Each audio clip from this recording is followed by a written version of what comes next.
Le mouvement citoyen Lucha a pris la rue vendredi à Goma, la métropole de l'Est de la RDC. Les militants sont très remontés par une série de massacres dans la région de Beni, une ville à 300 km proche de la frontière ougandaise. 14 personnes ont été massacrées depuis le début de la semaine et ce jeudi, au moins une quinzaine de personnes ont été retrouvées décapitées dans la zone de Mbao, au nord de Beni.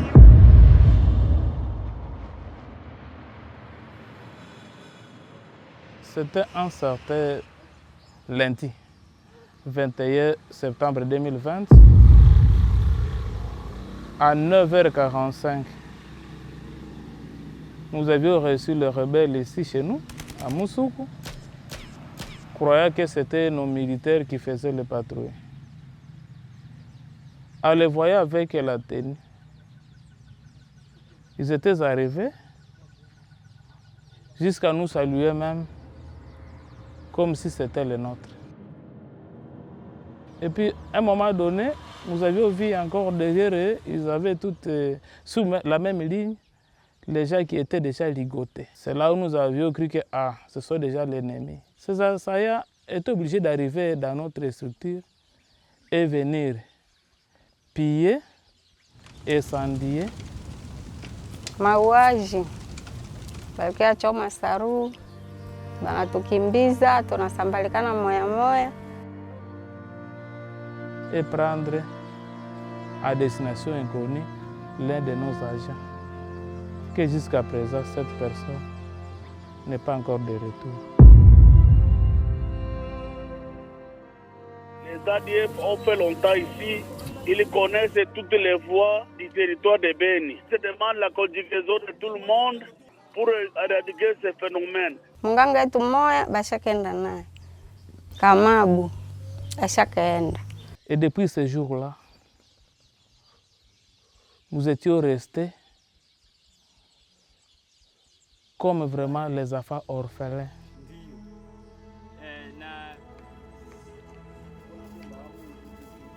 Le bâtiment que les ADF avaient brûlé, pour que ça puisse arriver au finissage, ça fait plus de 8 ans. Parce que c'était le fonds local.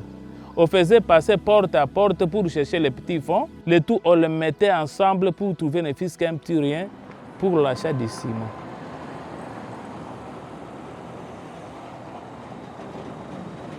Avant l'accession du président de la République à la magistrature suprême, le Sud Kivu, comme l'Est du pays, présentait une situation préoccupante sur le plan sécuritaire. Et je dois vous parler de la province du Sud Kivu. C'est chaque jour qu'on avait des tueries, des massacres, puisque cette province, cette région, ça fait déjà une vingtaine d'années. Depuis le génocide de 1994,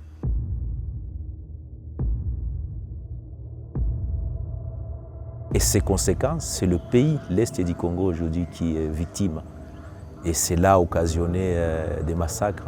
Et, je ne vais pas les citer, mais vous connaissez l'histoire de notre pays. Ils sont des milliers chaque jour, poussés sur les routes de la République démocratique du Congo à cause des combats. La guerre nous est posée par le Rwanda à travers le M23. La même chose pour le territoire de Nyiragongo. Dans le Nyiragongo, en RDC, ils sont des milliers à avoir fui les affrontements survenus ce mardi entre les forces armées congolaises et les rebelles du M23. Mais grâce aux efforts du président de la République, 9 mois après son accession à la magistrature suprême, il s'est engagé pour la paix. Notre combat sera celui de vous apporter la paix, une paix définitive, une paix nécessaire pour la stabilité de notre pays. Et aujourd'hui, nous avons la paix. Donc nous venons de très loin. Ça, il faut le reconnaître.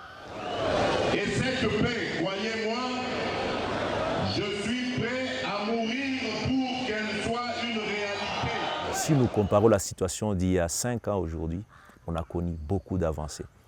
Et il est vrai, les efforts doivent se poursuivre. Et je crois qu'il le fait chaque jour. Que ce soit dans cette province, les Sud Kivu, mais aussi les Nord Kivu et l'Ituri.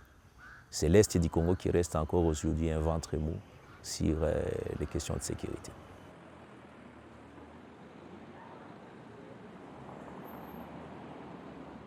Un certain, le 17 octobre, nous allons recevoir une équipe qui va venir nous donner les rapports comme quoi le gouvernement central va construire pour nous. Mes remerciements vont droit au maître d'éternel de circonstances, l'Éternel de Tout-Puissant. C'est lui qui a inspiré le président de la République pour mettre en place ce gigantesque programme de développement local. C'est comme ça que nous avons reçu ce projet. Et comme vraiment le cœur était déjà dépassé par des stress, la vie misérable qu'on venait de vivre, il n'y a pas même un jour en tête que non, on passera à la construction de tout ce qui est déjà détruit.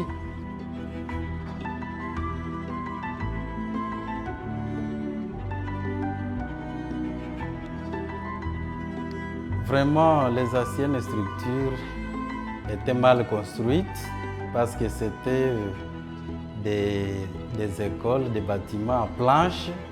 Les enfants étudiaient dans de mauvaises conditions vraiment.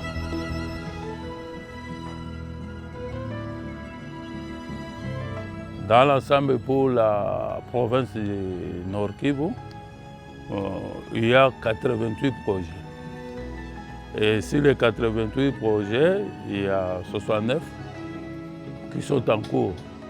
Mais ici, au Nord Kivu, au Grand Nord, Beni, Lubero, quand même, malgré la guerre, on a quand même bien travaillé. À Lubero, coup de chapeau, sur les 15 projets, on a réceptionné 14.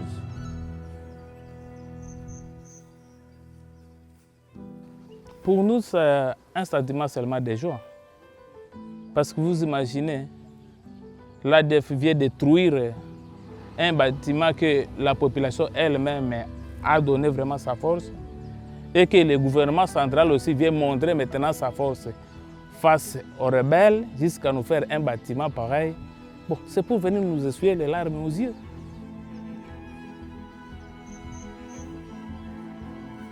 Avec l'appui des chefs de l'État, nous remercions sincèrement, je dis encore sincèrement, par rapport à l'œuvre qui a été soumise à notre égard.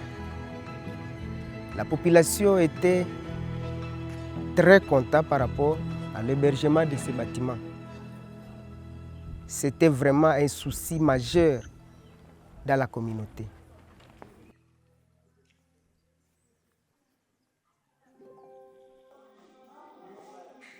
Avec l'énergie VIP qui ne pouvait pas, on va relier un jour dans cette localité. Et aussi donner aussi une bonne image au niveau du territoire de Beni. Parce que si vous jetez un coup d'œil dans le territoire de Beni, le centre de santé Moussoukou est venu parmi les centres de santé VIP de la zone de santé de Oicha. Depuis que le Congo est Congo, depuis 1960, c'est le premier projet où ça concerne tous les 45 territoires du pays. À l'époque, il y avait des projets qui concernaient une partie du pays, mais ici, c'est l'ensemble du territoire national. Notre souci, il faut qu'il pense au deuxième mandat, qu'il soit le président de la République démocratique du Congo. Parce que par rapport au changement que nous avons constaté, nous avons vu qu'il a les soucis majeurs de ce pays. Si on parvenait à trouver une force majeure qui devrait dire à tous les Congolais de voter à 100% le président de la République. Je vais dire à ceux qui disent que non, le numéro 1 ne fait absolument rien, qu'ils viennent voir vraiment ses actions à partir de Moussoukou. Comme moi ici, qui vous parle, je serai témoin de publier les œuvres du président de la République. En tout cas, très content parce que c'est ma première fois de voir un beau bâtiment comme ça, qu'un président va dire non, il faut que je fasse quelque chose pour la population d'Oicha. En tout cas, nous avons une joie immense. En tout cas, nous manquons quoi dur. On sent que vous avez les soucis du Congo. Hein? Depuis que le Congo est Congo, voilà des premières réformes où la population bénéficie directement des fruits de notre pays. Je vais d'abord dire grand merci. Nous le promettons un deuxième mandat. Maanake wakati nilisikia hospitali banatujengea mpya, kwa sababu mimi ni mkaaji wa hapa depuis zamani, nilijazwa na furaha sana. Grâce à vous, vous êtes en train de transformer ça richesse pour que les gens, la population puisse bénéficier. Donc de continuer, comme la Bible dit, celui qui met la mer à charrie, regarde derrière, n'est pas digne du royaume des cieux.